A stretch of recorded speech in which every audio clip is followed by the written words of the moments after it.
Hey everyone, here's my audience. 5 of us here.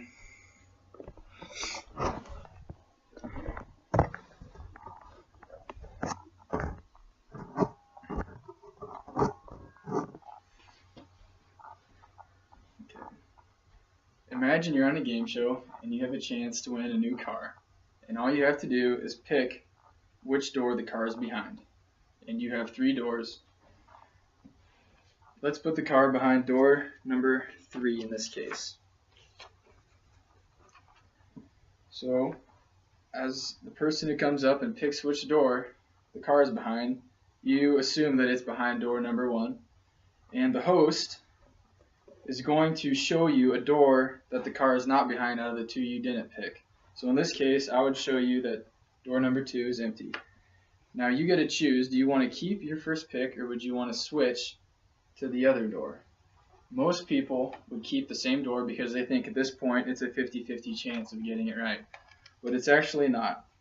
And this problem is called the Monty Hall problem. Monty Hall was a host on the game show Let's Make a Deal back in the 60s. And most people wouldn't win the car, but if they were to switch, they would have better odds of getting the car. And here's why. When you take your first pick at guessing which door the car is behind, the odds of you getting it right are 1 in 3. And behind the other 2 doors, the odds of the car being behind those is going to be a 2 out of 3 chance. Well, when you are shown which door is empty out of those other 2 doors, it will narrow down your 2/3 chance to the other door that you have the opportunity to switch to. So technically you would have a twice as likely chance of getting the car if you were to switch to the other door. If this isn't clear enough, let me show you in another way.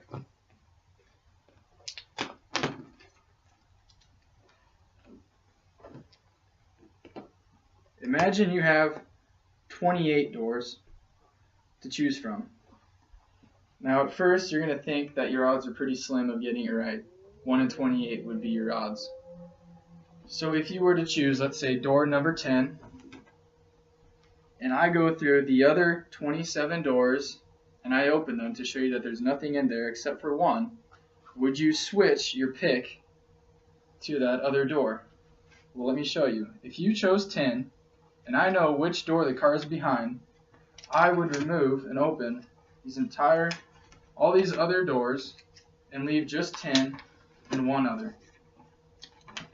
So in theory, I am actually narrowing down those odds of 26 and 27 all down to 1 door that you didn't pick.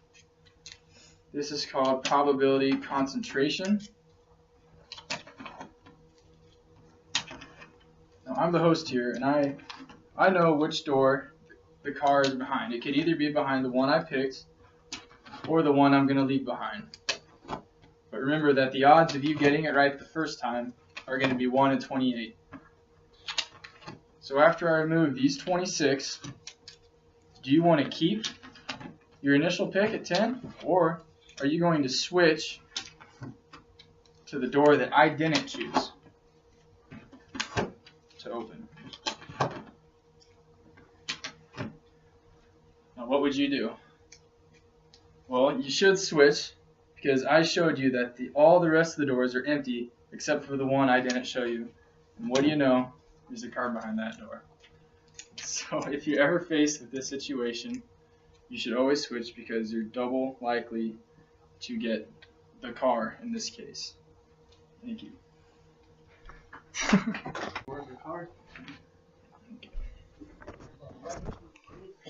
1 in 20.